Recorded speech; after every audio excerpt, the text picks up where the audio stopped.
So here's the thing, we all love in different ways. Some people are expressive. They text you good morning, call you just to hear your voice, and say I love you, like it's their second name. Then there are others.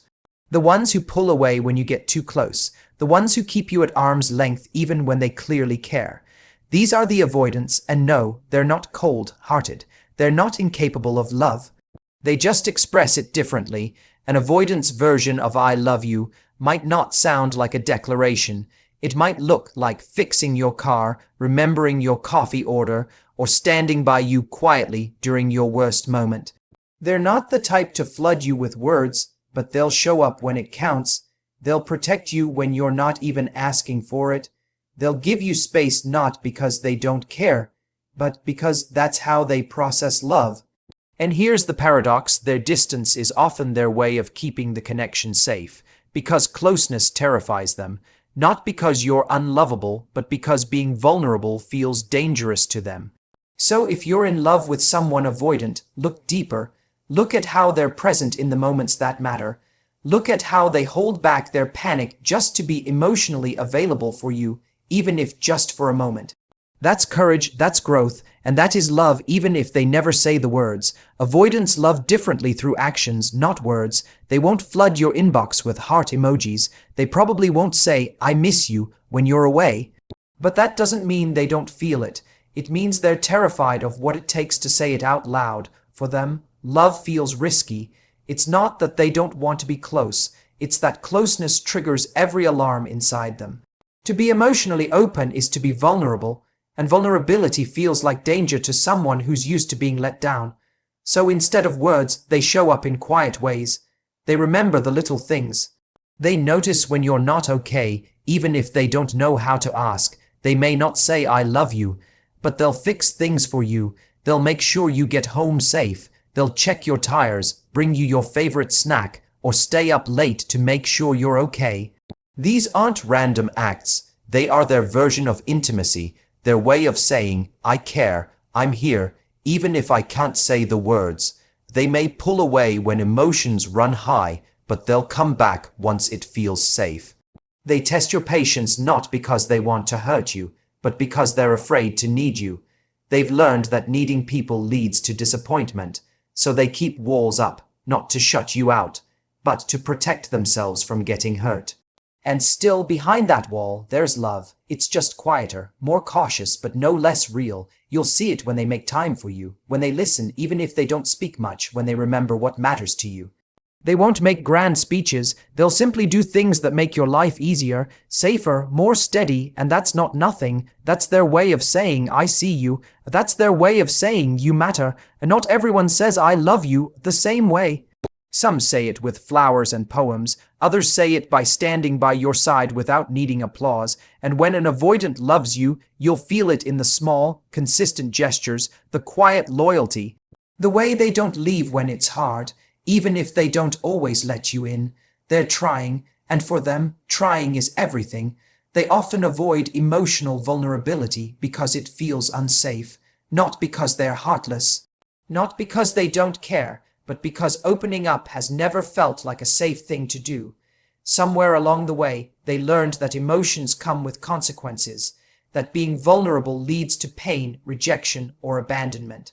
So they shut it down. They keep their feelings close, locked behind silence and distance, not because they don't have emotions, but because those emotions are overwhelming, even terrifying. They've built emotional walls, not out of malice, but out of protection. They've been hurt before. They've trusted people who let them down, and every time that happened, they built another layer of armor. Now, when something stirs inside them, whether it's love, fear, sadness, or longing, they freeze. They retreat. They push people away, not because they want to lose them, but because they don't know how to be close without losing themselves. Closeness feels like pressure. It feels like exposure. It feels like being known, and that is uncomfortable, because when you've spent years avoiding your own feelings, being seen can feel threatening. So they avoid hard conversations. They minimize their own needs. They say, I'm fine, when they're clearly not. They stay silent when they want to be held, They choose independence over intimacy because independence feels safer. It's not that they don't want connection, it's that connection feels like surrender.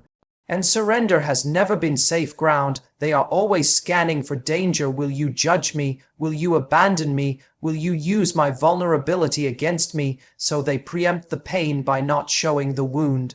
But here's the truth beneath that guarded surface. They crave love. They crave closeness.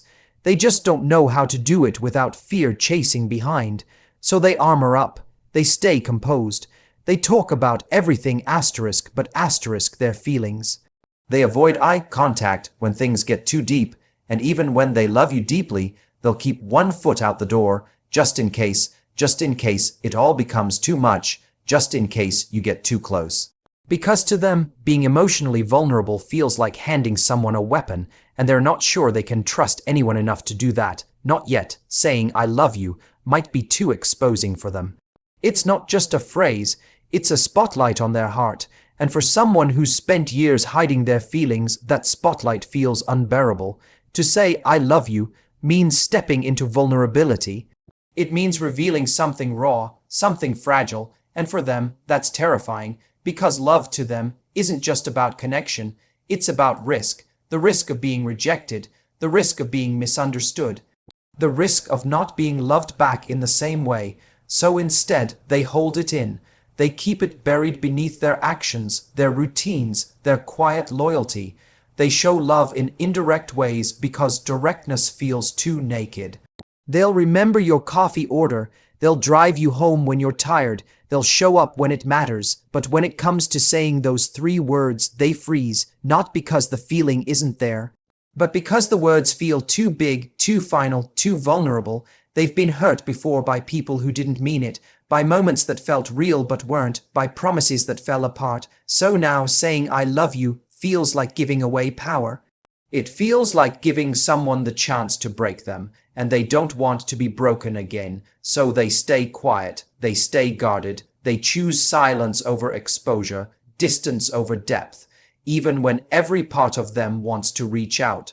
Even when the love is real, they hope you'll notice it without needing them to say it. They hope their presence is enough. They hope the little things they do speak louder than the words they're afraid to say. And sometimes they convince themselves that words don't matter, that actions will speak for them. But deep down, they know the truth that saying "I love you" means surrender. It means trust. It means putting your heart in someone else's hands and hoping they won't drop it. And for an avoidant, that's the ultimate risk. So when they hold back those words, it's not because they don't feel love. It's because love for them is not a comfort zone, it's a battlefield. And every time they get close to those 3 words, they feel exposed. They feel like they're standing without armor, completely seen, completely open, and that's the scariest thing of all. Their love language is often protection, loyalty, and acts of service. They might not say how much you mean to them, but they'll drive across town just to make sure you get home safe. They may not shower you with compliments, but they'll quietly fix what's broken without being asked. They're not always emotionally expressive, but they are consistent. Reliable, steady. For them, love is not in the grand declarations. It's in the doing. It's in being there, especially when no one else is. It's in checking that your car has gas. It's in remembering you don't like sugar in your tea. They show love by taking care of things behind the scenes, by handling what they can so you don't have to. And while it might look small, it's how they say, "I see you, I've got you." They protect you from the world in ways you might not even notice. They look out for your comfort, they guard your peace, they step up when it matters, even if they don't know how to talk about it. They are fiercely loyal, even if emotionally reserved. They may not say "I'm here for you" with words, but you'll feel it in their actions. They'll remember your routines, they'll adjust their schedule just to be present, even if they pretend it's no big deal. And when you're hurting, they may not offer comforting words, but they'll sit nearby, making sure you're not alone. They don't always speak love fluently, but they show it fluently, in gestures, in presence, in commitment. You'll find it in the way they double, check that you lock the door, in the way they walk on the traffic side of the sidewalk, in the way they carry the weight so you don't have to. They want to feel useful, because that's where they feel safe. Emotional talk might scare them, but service makes sense to them. They understand effort. They understand protection, and that's how they love. They'll defend you when you're not in the room. They'll stand by you, even if they're not saying much. And in those quiet moments, their loyalty speaks louder than any words. They may struggle to explain how they feel, but they'll show you every day in ways that seem simple, yet mean everything.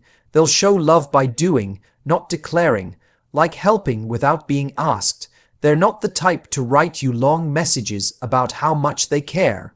They won't post about you online or make public gestures of affection, but they'll notice the things you need before you even say them. They'll refill your water when you're tired. They'll fix that broken drawer you've been ignoring. They'll quietly step in and solve problems without drawing attention to themselves. It's not about being praised. It's about showing they care in the only way they truly know how, through action.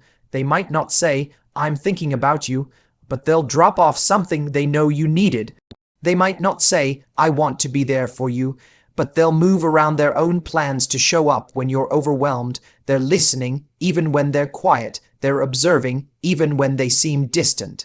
Because for them, love is something you do, not something you constantly talk about. They believe if you really care, you don't announce it, you prove it, you follow through, you notice the details, you anticipate what the other person might need, then act on it. And they do that without expecting anything in return. You won't always know what they feel, but you'll see it in what they give, in the silent effort, in the steady support, in the way they make sure you're okay before they rest. They may not ask, "How are you feeling?" but they'll take care of things so you don't get overwhelmed. That's their way of showing presence. That's their way of being close. They're not withholding affection out of cruelty. They're showing affection in a language that isn't loud. It's practical, grounded, almost invisible if you're not paying attention, but it's real, so real. They don't need a spotlight for their love to exist.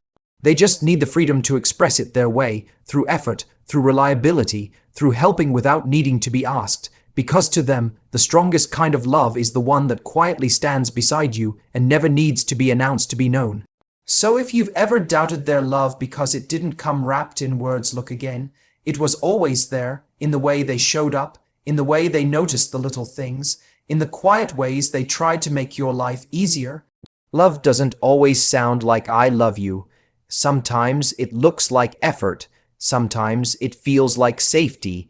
And sometimes the loudest "I love you" is the one that's never said but lived.